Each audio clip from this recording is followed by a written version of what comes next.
Right, I think actually not that we are now live, and although we're at a slightly later time than usual, and it's my fault today, I apologise for that, but there's been a number of problems to do with my work that have meant I've had to start this a little bit late this morning. So It's apologies fine. to everybody, but welcome back to Majake with myself, Gordon Ross, and Norrie Hunter up in Drumnadrochit. How you doing, Norrie? What's been I happening am this week? absolutely fine. I'm exhausted. It's been a busy week. I've been going to the Fringe, Edinburgh Fringe. By the way, Gordon, I went down, and do you remember when uh, Premier Inns and all these places were the cheaper option you could get to buy a hotel room? Yeah, I Um, do. Not anymore. We went to Dunfermline because it was the cheapest outside Edinburgh, and it was £190. We didn't pay that. We booked it well in advance, which you can do, and you can get a bit cheaper. But no Yeah. longer are these places, the premieres, etc. They are not cheap. They are going right up sky high. But we know that during the Edinburgh Festival, prices for accommodation go through the roof. Everybody is raking it in, while the visitors are there. So I guess that's not unexpected, but it's still, yeah, It's it's not annoying. unexpected, Gordon. It's not unexpected, but they've got real control over us. They've got real buying power because they can send us emails, they can give us all the dates that they've got available. Whereas the ordinary hotel can't really do that. They haven't got the staff, they haven't got the algorithms, they haven't got everything in place. Yeah, And I so it's get you. another case of big business lording over us and taking a lend of us, to be honest. But it was so Well, sad. But we went to the Edinburgh Fringe, saw a great show. It's if you ever get a chance to see it, it's Dystopia, a rock opera. Now it's one of my pals, Justin Skelton. He's the guy that wrote it, and it goes through big business, the lather, the media. Everything is controlled in such a way that you can't have control. It is yeah, amazingly bright and articulate piece of work. And you've got Potassium Putin on drums, you've got Smiley Trump on bass, and you've got King Young Lee on guitar. It is bizarre, but it's good. It is funny. So if you get a sound chance, Dystopia. Yeah. interesting Um, stuff. Now, I know that we normally will deal with Scottish politics first, and I've made a few posts in the past week actually concerning Mr. Swinney, and I know you know what I'm going to say this morning. That John Swinney behaving in a very very strange way, because he's even defying his own party, because the yeah. grassroots branch membership of the SNP has been begging and pleading with Mr. Swinney to change course, and to set independence at the centre of next year's general election campaign. And of course, he Mhm. has. He's stuck to this vague, nebulous idea that if they get an SNP majority, not a majority of independence parties, but an SNP majority is the Mhm. only way he thinks that they're going to get independence. And yet he wouldn't be drawn on how he was going to gain independence if he got this supposed majority. And I think people are losing hope, Norrie. I Mhm. posted twice in the last week the exodus of sitting SNP MSPs who are saying they're not going to stand for re-election next year. And I calculated it at the last count there were 21. Mhm. 21 sitting MSPs who are not coming back. That is nearly 40% of the SNP's current cohort Mhm. disappearing. Only The- returning big hitter that I know of, and I think you probably know this yourself, uh, is um, is Mr. Blackford, who is leaving London and has said that, according to him, reluctantly, he wasn't planning to do this. He wanted to stand as an MSP. And of course, the speculation is that he is the guy who's going to replace Kate Forbes as the finance minister in the new administration, presuming, of course, that the SNP wins that seat and he actually gets in. So that's an interesting, but I guess not really unexpected development. Um, it's bizarre actually how Mr. Swinney's behaving, because nobody else in the party seems to have any idea why he's doing this. And when his own party is rebelling and saying, don't do this, don't do this, put independence first and foremost, and you'll get a much bigger majority. He's just not listening. It's like he's got his fingers in his ears, and he just will not do it. Well, But I the was question is, playing golf yesterday, Gordon. I was playing golf with an SNP councillor, good friend of mine, and I asked him what he thought of John Swinney, and he says, "Well, I'm up. I don't know. I honestly don't know." And he was at pains to explain what John Swinney was doing, what he was up to. But then I asked him another question. I says, "Do you think John Swinney's really an independence supporter?" And he goes, "Oh yes, yes, yes, yes, yes, yes, yes, yes. Oh yes, of course he is, of course." And I'm thinking, Gordon, do you think he is? Because I don't.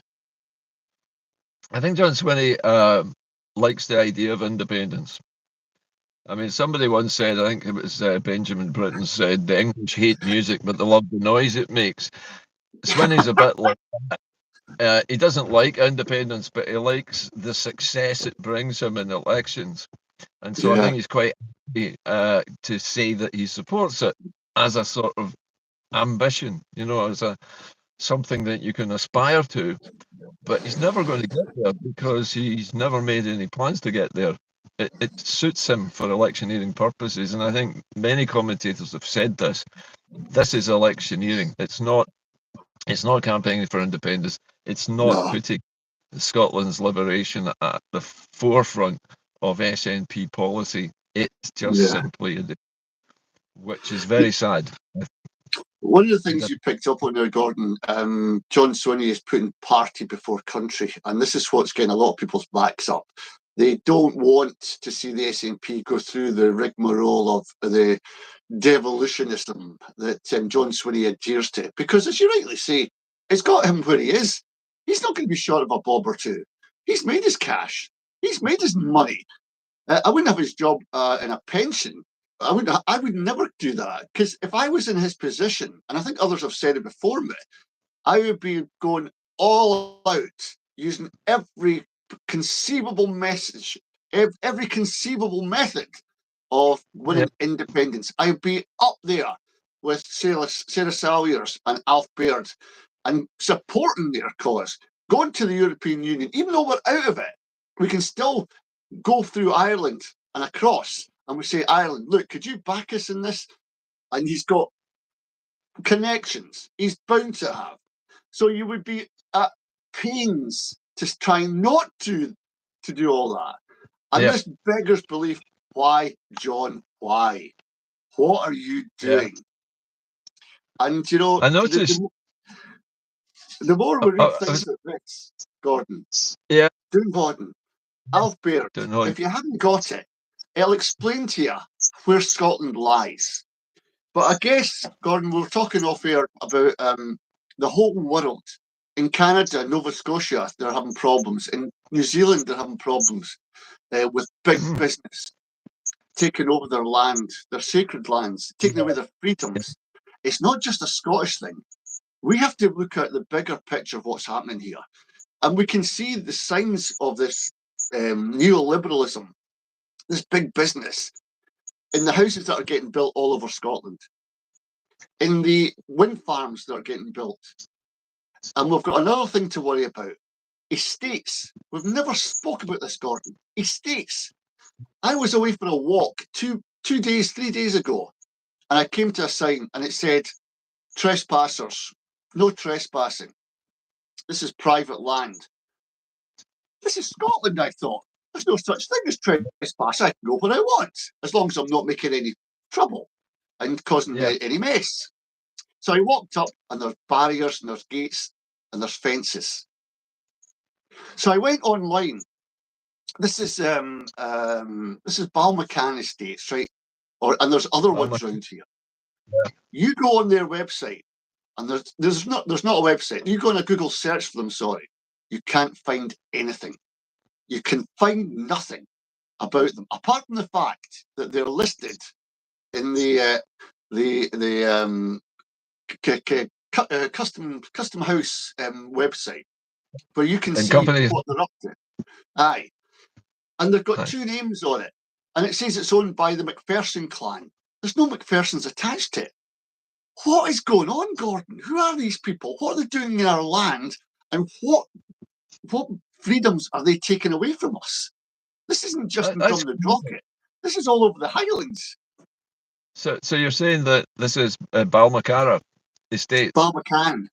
Balmacan. but okay, and they're claiming on Company's House that they're actually owned by a clan. What did you? Which one did you say it was? I think it's McPherson. It's part of the this is their blurb. Part of the McPherson clan for decades, centuries. Da da da da. When you go on the Company's House, you see there's two names, and I tried to No, find out who these names were. They don't even have a Facebook account. They are no. There'll be some kind of CEOs of a shell corporation. They probably what they meant was that it was the historic seat of a particular clan for hundreds of years, but now it's just another one of these anonymous estates owned by some anonymous foreign corporation which doesn't want you to know who it is. They're yeah, probably, I mean, if they're registered office and it's in Company's House, it will be a brass plate on a door at a yes, solicitor, probably in London, because that's how they do it. There'll be a foreign corporation, they open a wee brass plaque, limited company, and register it in Company's House in London, and that's all they need to do to satisfy the British legal system. But unfortunately, like you say, they'd probably represent another bunch of corporations who want to somehow exploit the land. Interesting that you mentioned Nova Scotia, because mm. what exactly is going on in Nova Scotia that has got people so riled up? Well, the Nova Scotia Parks Authority and backed by the government have banned anyone from going into the outback, the hills Yeah, in the forests, because they're saying there's a risk of fire. And this is just nonsense. But they're looking at California and looking at the way that they dealt with fires and who caused those fires, Gordon. There's a story going around, and I'll have to delve a wee bit more into it. In California, between Yellowknife and Yellow Ridge, the two Ys, the Y path, there's a big water area that serves California. It's a big, huge water tank. It's big like a loch. right. And they don't want anyone near it because water is like gold in California. You can Oh sell it gosh, at yeah. a premium. So they don't want people going up there. So they started fires to put. Now, the people who set these fires alight weren't just your actual day ramblers. It was deliberate so that you would go and be scared to go up there and tamper and take that water away. That is the water for the big business again. So here in Nova Scotia, they're looking at that and they're thinking, why are they not letting us $25,000 fine? That's a hell of a lot for going up into the hills. Even if you've got a Yeah. house, Gordon, that's in the hills, you're not allowed to leave it and go up the hills. They're That going that mad. sounds utterly Yeah, they're going. ridiculous. I mean, Nova Scotia is very, very thinly populated as well, and it's very much like Scotland. There's a lot of marshy ground. There's a lot of peat bogs. There's a lot of open moorland as well as mountains and rivers and trees. But I've never thought of Nova Scotia as being, a high fire risk area unless there's a massive heat wave going on. And I don't think that's been happening No, in there Nova wasn't. Scotia this. You're right. You're bang So, on, Gordon. There wasn't. And now they're so thinking, because a lot of the Canadians are a bit like Scots. Once you get into those hills and you hmm, find that perfect peace, that perfect silence, Gordon, because you can when you go up the hills. There's no side noise. There's no traffic. When you go up there, you want more of it. You get addicted to it. And people go and Monroe Bash, they get all the Monroes and they're away up every weekend because they know it's good for them. It settles them down. It takes them away from the everyday humdrum, the fake problems that we seem to have. And they go up there and you feel that small in a big, huge area. It is good for the Yeah. soul. It's good for the mental health. It's good for your exercise. It's good for you. And the Canadians are going, well, the Nova Scotians are going crazy. And so watch this space on that one, because I don't think this will hold.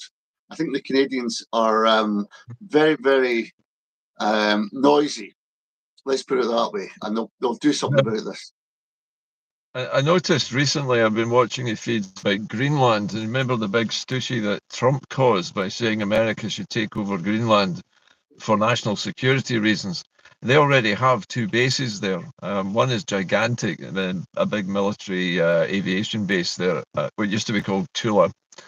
That's still there, but a new research station has opened apparently on the Greenland ice sheet by a company called Battelle, which I'd never heard of. And they're No. very, very secretive, and they will not tell anybody what they're doing, and nobody is allowed to approach the area, even though it's in a giant wild space, and nobody knows what the company is doing there. And all of these things sound so familiar to us, you know, when we get these big corporations buying huge tracts of land in Scotland as well, to do with we don't know what they're going to do with it, you know, and that strikes me as suspicious for one reason or another. Can't they tell us what they plan to do? But I know that there's been some other news as well that you'd mentioned to me earlier on about an American gentleman who had invented a new way of distilling gasoline from plastic waste. This is a guy called Julian Brown. Yeah, Julian Brown. So, Google this guy and you'll find him. And he's a young guy. He's a black American. And he decided to use plastics that were down the streets and see if he could turn it into gasoline. Over about 4 years, his story's been documented in social media. So he's become a bit of a celeb, if you like. an influencer. Julian Brown, that's his name. So he managed to do this live experiment where he took this plastics and he managed to melt them all down with different things to make a clean, a non-pollutant gasoline type thing that could be used in a petrol engine. So they put it into this engine, and it took about 6, 8, maybe 10 seconds, a long time for it to turn over. But when it did, it was quieter and it was better. That was only last week this happened. The guy is now gone missing. His mother's on social media. Anyone got information on where he is, let us know. He's gone missing. Gordon, you cannot even make an invention, but your life is in danger because it upsets those in power. What's happening to the world? It's a bit of a mystery to me because the petrochemical industries, you know, they make plastics from oil, right? And they make obviously petrol and diesel from oil. But you can convert plastic into fuel, and you can convert plastic into gas as well. That's been known about for many decades. It just needs the investment in the plant to do it. And this young man obviously has made a point online, and he started influencing public opinion, saying, why don't you do that? Get rid of this plastic waste, turn it into a clean burning fuel for our cars. It's not completely without pollution, but it would probably be very low carbon. And I know that, and I mentioned this in my show the other day, that Skyrora, the Edinburgh rocket company, they make their own fuel from plastic cups, and they distill a kind of kerosene from it called ecosyn. So it is happening as well. It's worrying that this young man's disappeared mysteriously because there obviously wasn't any warning that he was going to do this. He wasn't suicidal or anything like that, which is very suspicious. But that's a curious one. Yes, but, it's one to be very afraid of, because even in Scotland, that's one guy going against the system. If Scotland, even if we as a people go against the system, what could happen to us? This isn't a Scottish thing. This is a worldwide thing. And what Scotland got in vast amounts, it's got oil. It's a curse to Scotland these days. It is a curse to us because it attracts those vultures onto us and they control us. these estates, I mentioned it for a good reason, Gordon. It's another form of control, and we can't see it, but we should be opening our eyes to it and taking back our land. I couldn't agree more. What was I going to say about the estate being very murky about who owns it and what they're going to do with it? It sounds to me like perhaps it's a big pension fund or hedge fund that's bought it as an investment because they know or they think that it's going to appreciate in value and give them a return, and they'll probably just sell it to somebody else. And in the meantime, whoever's on the estate will just simply be maintaining it as it is. Nothing will happen. There'll be no big investment. There'll be no change, really. It will just stay as it is, either in gentle decline, which is the way they usually do these things, where they just allow it to gradually decay and don't spend any money on it. And they do this in Glasgow as well with property. They'll buy an old church or something like that, which to build, and then they'll wait a few years until it starts to collapse, and then they'll have the right to demolish it.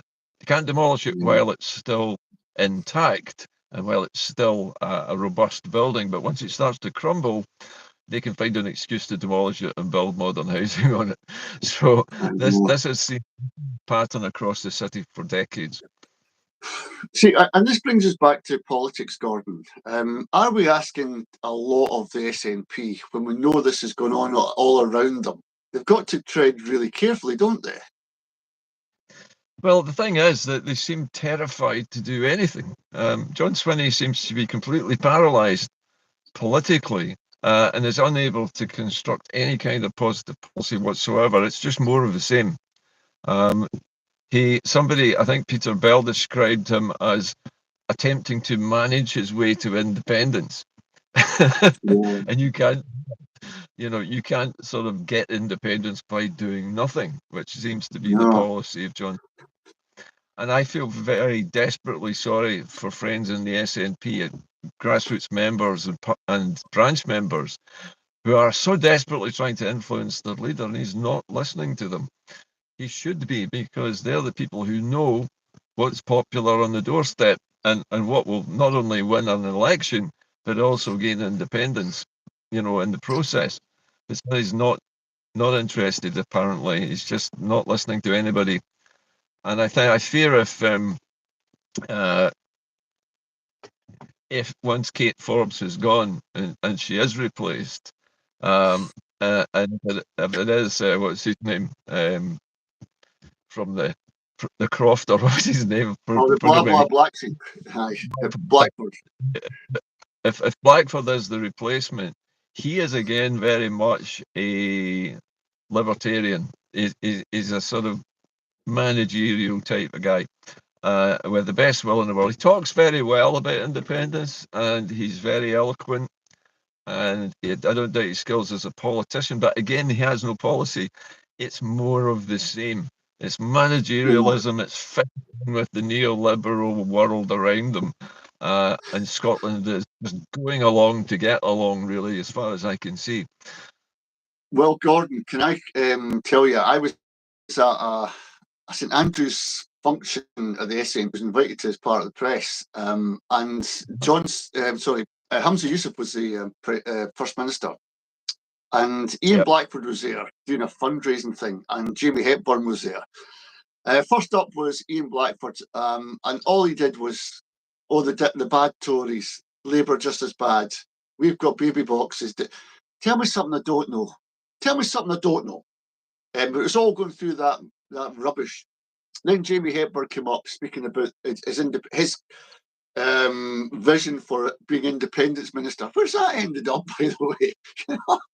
And then the tour de force but the tour de force out of all them, Hamza Yousaf came up and done a barnstorming speech because he put emotion, he put the people, he put Gaza, he put his own personal self into it, and standing ovation.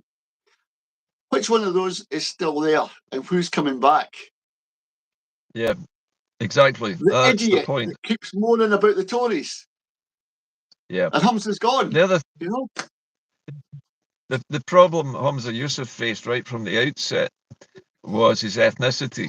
because although he is Scottish, and you can tell just from listening to him how Scottish Hamza is, because of the colour of his skin and his ethnic background and his connection with Gaza, he was an instant target for the British right-wing press.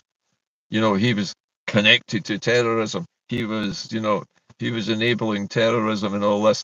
It's such an easy label to stick on somebody who is a Muslim in Scotland, whether they're as Scottish as you and I or not. It doesn't make any difference to the British press. You know, if you have that faith instead of one, you might as well forget your political career here, because they're just going to tear you apart. Well, I think his biggest mistake, Gordon, was, I don't think it was, they used his ethnicity, but I think he started mentioning what Scotland would do for the Gazan refugees. We would take them in. That's not in the Scotland Act. We aren't allowed to do that. But he was thinking ahead.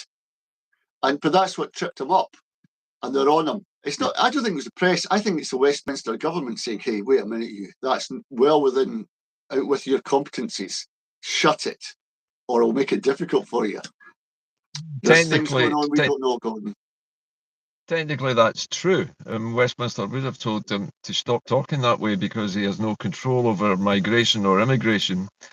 But he might have been, I think, it might have been rhetorical. He might have meant, when we're independent, we can do this. But I can't remember the context in which he said it, but I do know what you're talking about. But the SNP would find it hard to find a leader who is not susceptible to pressure or threats or bribery from the United Kingdom, because they use all three different types of inducements to make politicians toe the line. And they just have to decide where to apply the pressure on a politician. What's their weakness? You know, is it their family background?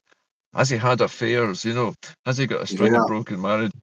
Whatever it is, they'll press that bruise until that person steps back into line, you know? Bang on. And I tell you what, Gordon, we had Donald Trump visiting. We were off air, but he was over here. And most people are saying he was avoiding the Epstein question, which is a hot potato in the States. He was batting it away. But John Swinney gave him £180,000 for a golf tournament. Everybody's up in arms about that. You know, that could have been paid for a few youth workers around here, a community centre. There's no money for that, but there's money for him. And the argument, Gordon, is always this: oh, it's to put Scotland in a global spotlight. I couldn't care if we're in a global spotlight if we're in a mess. Who wants to shine a light on a mess?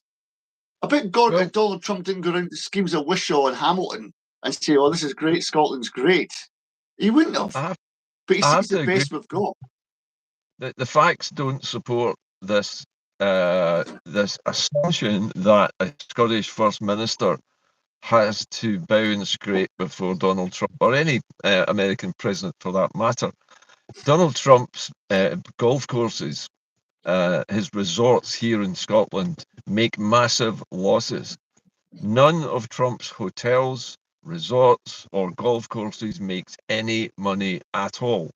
And because of that, he's always going around with his cap out, asking for bungs from the country's leaders where he has these hotels, these golf courses, to help him keep them running, because they're his playthings. Donald Trump is not really a businessman. He is still just a playboy. Too much money, no real idea of how to even run America. Everything to him is a deal, and he can't even make deals. But I find it nauseating when I see a Scottish political leader bowing and shaking hands with somebody like Trump. I think we should be more upright, and I think we should be a bit more, what's the word I'm looking for? Dignified, and say, hello, Mr. Trump, welcome to Scotland. How's your golf course doing? And leave it at that. You know, Trump's golf courses are up to him to fund. You know, his events are up to him to fund. He's a billionaire. He can do it himself. He doesn't need help like Scotland, when that money, as you say, could be better spent somewhere else where it's needed. Yes. Well, Gordon, you can see the difference between an ordinary person, a people who held up a plaque. I think it was Janie Godley. Trump is a cunt. Excuse my language if you're offended by that, but that's what she wrote. It went all over the place, and John Swinney can't do that. He just can't. Oh no! No! I can't. No, I've got to be political. And the other thing that really grinds my gears is he says we can't do this because it's not legal. Gordon, who makes the laws? Who makes the laws? Well, in this is UK?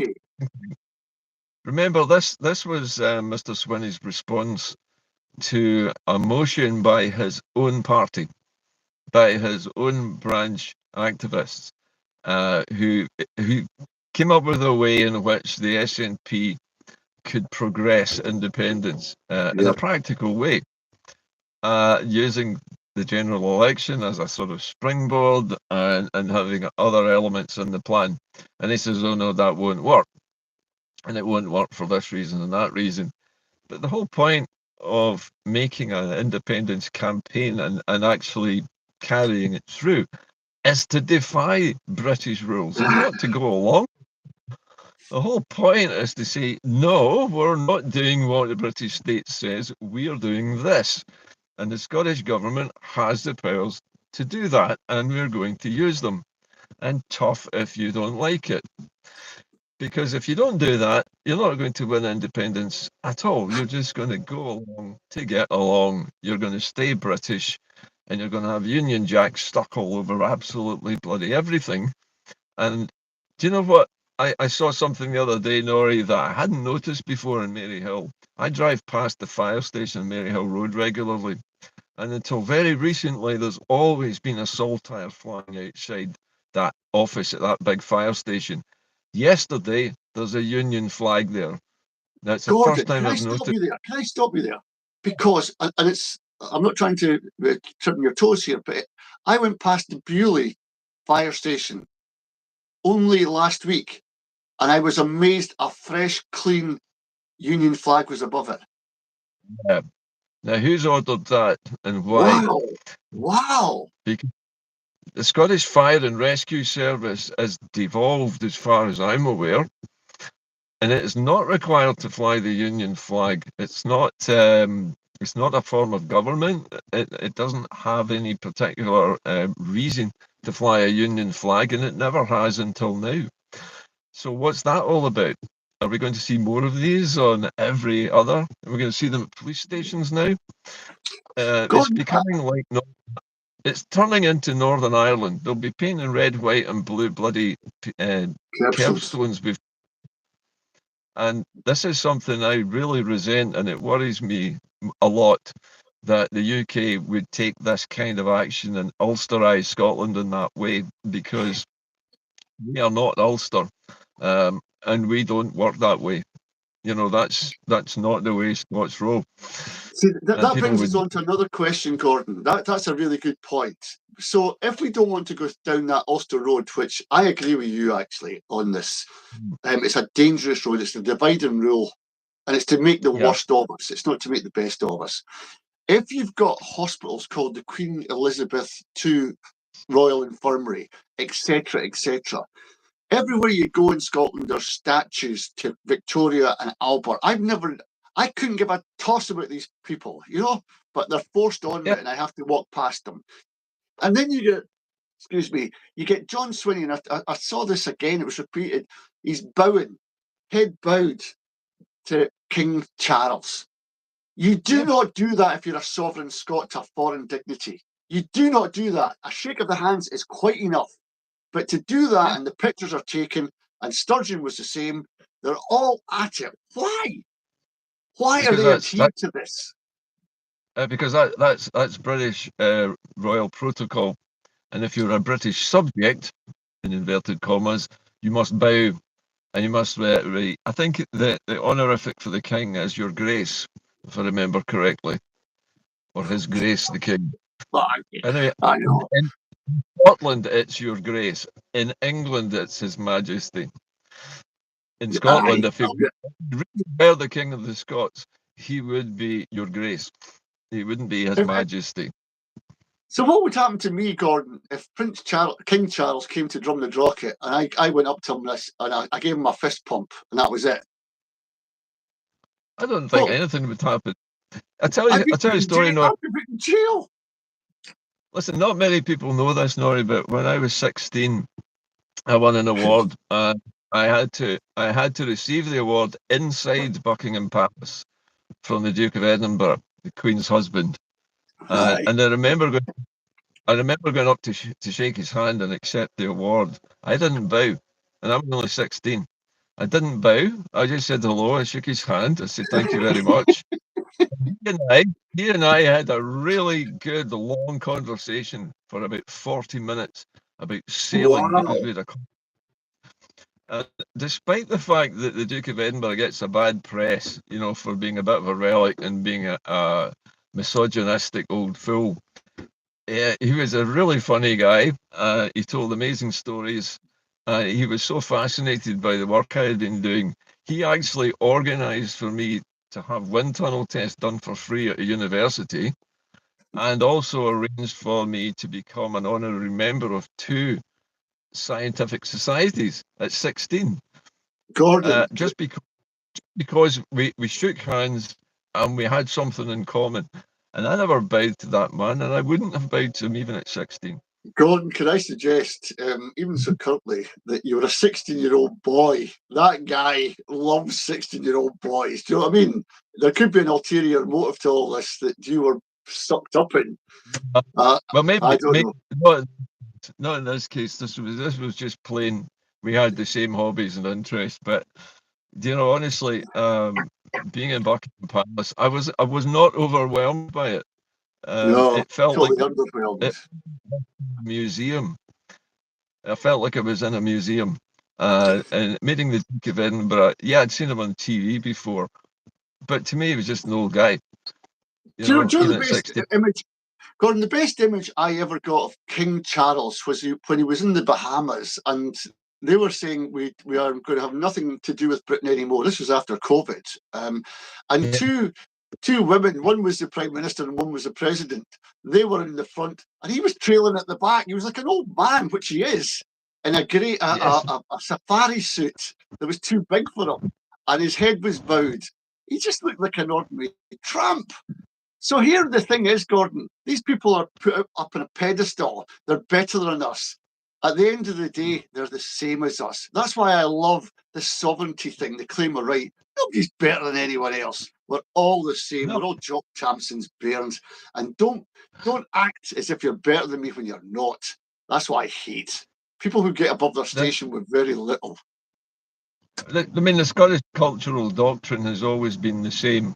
We are not better than anyone else, but you're certainly not better than we are. You know, it's there's a balance. We have this double-edged sword of, you know, we're as good as you, but we're not better than you, and that's the Yes. best way.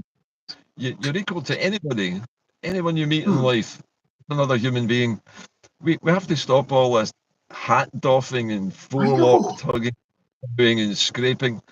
The royal family is irrelevant. It's a relic of the past.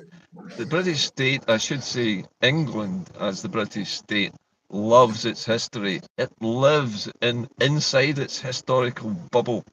It loves World War II. It loves Queen Victoria. It loves its royal family. That's fine for them. I mean, if English people love all that stuff, fantastic. They can do that. Maybe it attracts some tourism there. We don't have that same kind of cultural No. cringe. We don't want to be subjects of anybody. We're citizens of our own country, as far as I'm concerned, and that's it. You know, there's Yeah. no more argue about. And Nobody's king over us.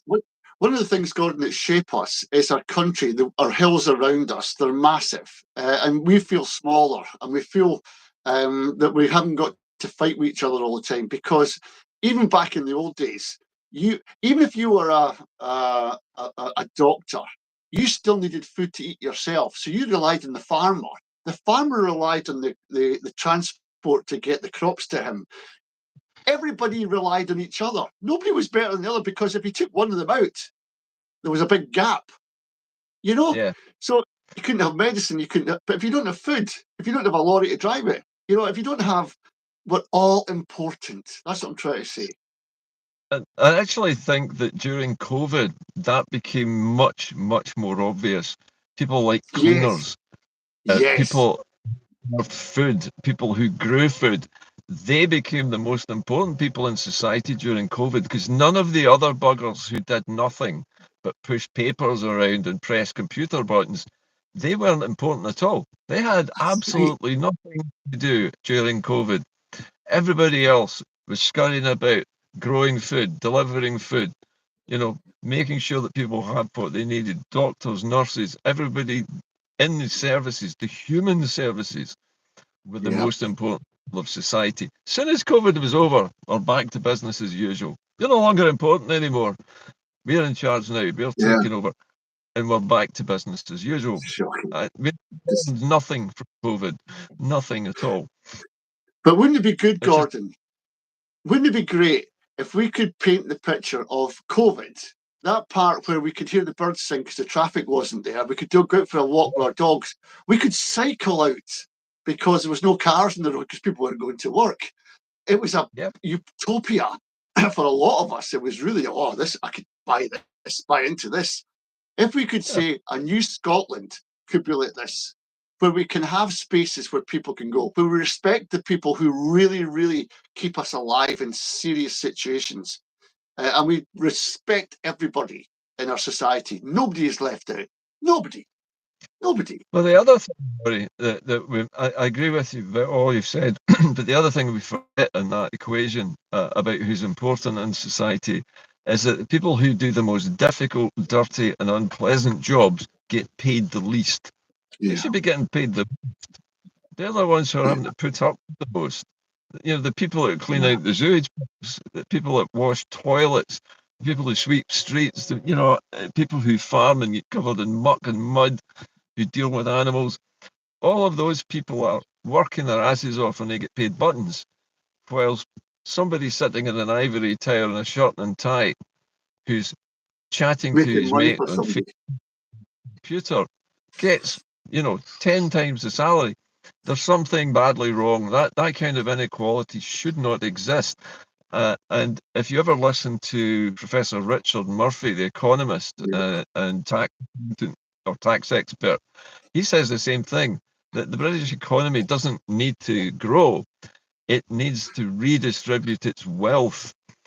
He said that is what's wrong with British society. That's why everybody's so poor, is because the wealth is going to a very tiny number of people. So when there is And growth in the economy, we don't see the benefit of it. We work harder, we work for longer, but we're poorer. The growth God, goes can I add to the big another corp. I don't know, what's the word? Job into that. A politician Mm-hmm. doesn't do very much. They can jump up and down on the benches, but they can be remunerated so heavily by voting one way or the other. And all they have to do is be there for a vote. Or they can abstain, which is another crucial part of their longevity, if you like, in that position. Yeah.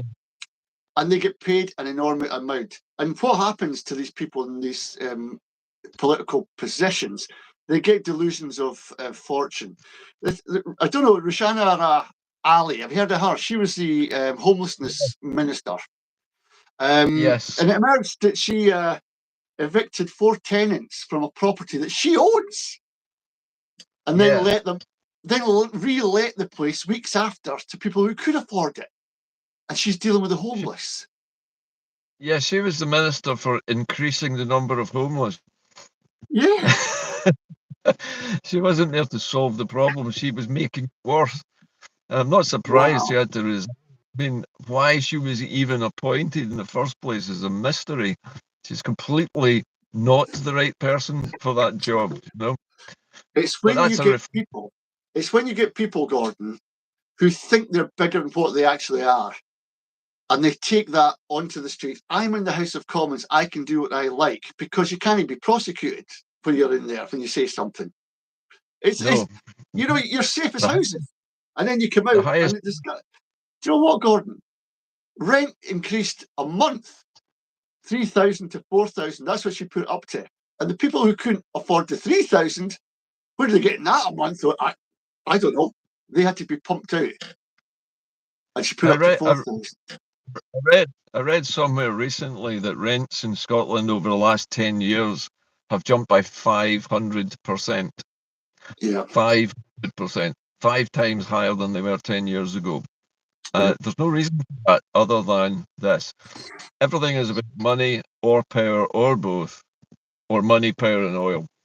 Those are the three things that seem to make the wealthy keep their power.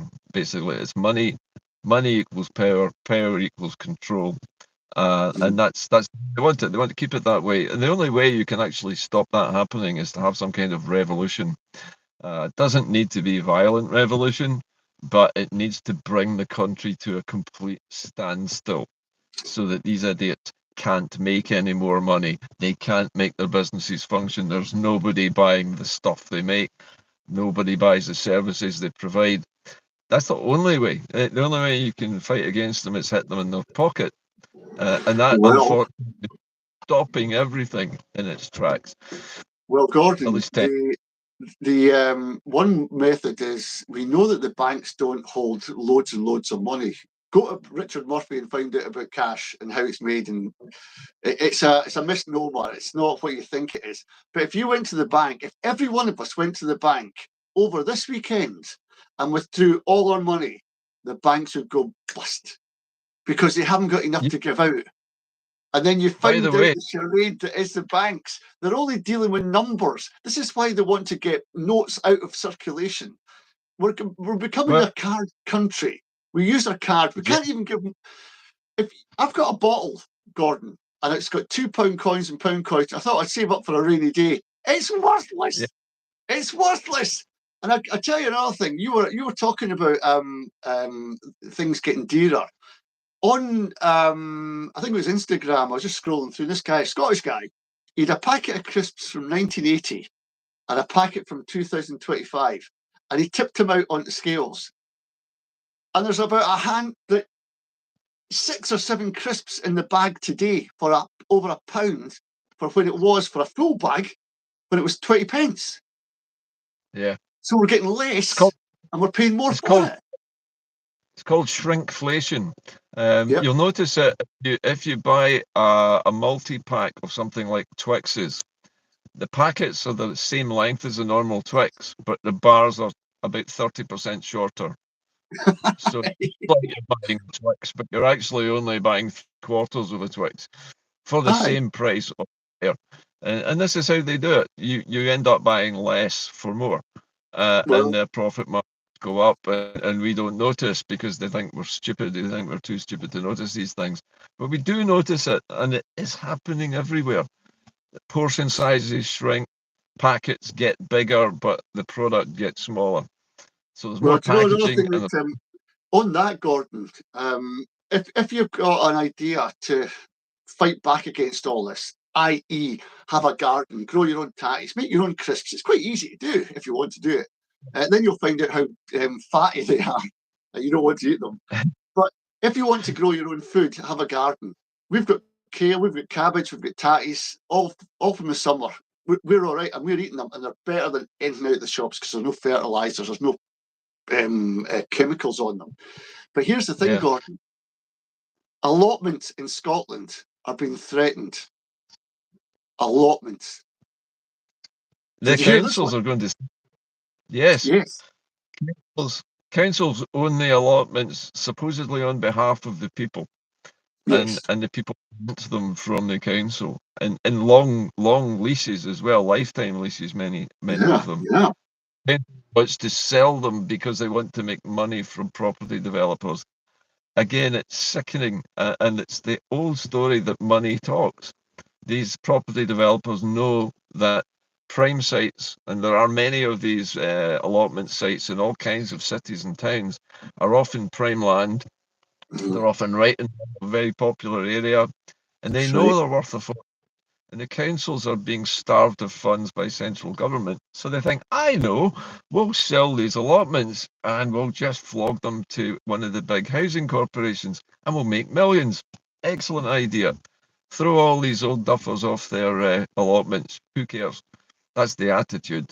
Yeah. So unless you absolutely have a clean out of every single politician, every councillor that does this, you can't really beat them because they're elected into power to do these things. And once they get there, because it's representative democracy, they get to do what they want. Because Yes. we elected, they will That's tough right. luck, you elect who's going to do it. You can't do anything about it because the electoral system is designed that way. It's designed to give the politicians the power to do what they want. It's not there to do the things you want. And that's the Well, problem always with remember, it. Gordon, that even the Scottish Parliament is a Westminster construct. We must always remember that if in an independent Scotland we could set up our own constitution, for example, and have rights to land, to freedoms that we own, we hold dearly ourselves. And if that means against foreign competition, that gets written into our constitution. The problem we have with John Swinney and Kate Forbes, and by I'm glad she's gone because she was a neoliberal, neo-fascist to her bones, Gordon. She's not going away because it's our kids. She's wanting to spend more time with her children. She knows she can't win that seat. She would love to be in that parliament for another term. She would love to. And here's the thing, Gordon. See when she loses her seat, what's to say she's not going to go with a big company, one of the big five, and get a job She will. overseas? And what She happens will. to our Do you know what? kids? What happens to our kids? Yeah, are you aware of what Kate Forbes' professional background was? A chartered accountant. There you go. Now that tells you everything you need to know. She works within the British Money. tax and economic system that already exists, and she's been brought up and university educated to fit into that particular economic model. She will not stray out of it. She is following the Thatcher doctrine. And the Thatcher doctrine is money. It's make as much money for the corporations as possible, and your job as a politician is to make sure those companies, those corporations, make as much money as possible. That's Yes. it. That's Well, our Gordon, you job. said something. You said something at the start of the show about. I think there was maybe half the women are leaving the SNP. Do you know why that is? Do you know why that is? Because they can see the SNP crashing, going down and down and down. They know that is not a good vehicle for a career anymore. So they get out. No, A career politician, long before they get into politics, is looking at the Liberal Democrats, they're looking at the Tories, they're looking at any political party they can fit into and copy the narrative, but at the same time fill their pockets. That's what yeah, career politician is. What does career mean? It means making a living out of a politics. It's a vocational job. You should be there on yeah. the back of your community, not yourself. And she And, was all for herself. She is well read. Believe you me, she is well read in Scottish politics. the thing about the British political system is that you get a turnover of supposedly new candidates every 5 years, right? So a politician's career at its shortest is going to be about 5 years, assuming all goes well.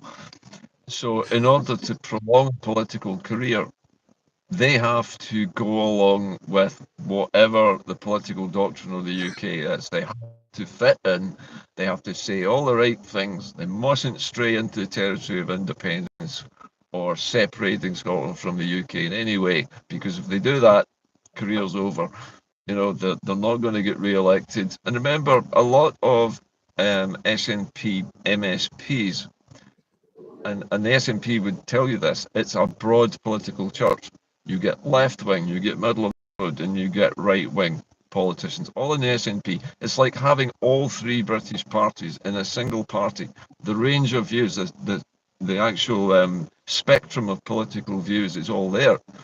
And so it's no surprise somebody like Kate Forbes in that particular position. That's where she would be aiming to be. And anybody with her background would aim for that same kind of office bearing, that same sort of office, finance minister. And the best place to do that is where the finance is done, and that's Edinburgh. So you find a seat in Edinburgh where all the posh people are, all the far right people are, all the Tories are. They'll vote for you because you're saying what they want to hear. Even though you're SNP, you're saying what they want to hear. Yeah, That's going to it's well, you know. well, that's politics, and that's what it's become. But it wasn't. Has it always been like that? You could argue that Charles Kennedy, if the SNP had been about at the time, would have joined the SNP, but they weren't there, and they weren't a big enough party for him. So he went for the Lib Dems. It could have been argued that Alex Salmond was in that same category because he was an oil analyst and an oil economist, right? And you would have thought that he would. Oh, Gordon's gone. I've lost Gordon. I'm not sure what Gordon's point was there about Alex Salmond being an oil economist, but he has gone. I think he's overheated on his phone, perhaps, but I'm still here, am I? I don't know if I'm here or not. I can see myself.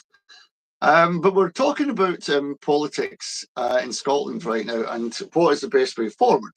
And if you're looking at the SNP right now, you're probably scratching your heads. And that's what me and Gordon have been talking about all day. But if you've got anything about John Swinney, leave it in the comments below. If you think he's a devolutionist, let us know why. If you think he is a true independentista, tell us why you think that as well. The more comments we get, the more a breadth of subject matter we can talk about when we get on here next week. I think Gordon is gone. I'm not sure why. We had 4 minutes to go anyway, but I'll just come out of this right now because I don't think Gordon's coming back. But hopefully we'll see you all next week on Hodma Jacob. Bye for now.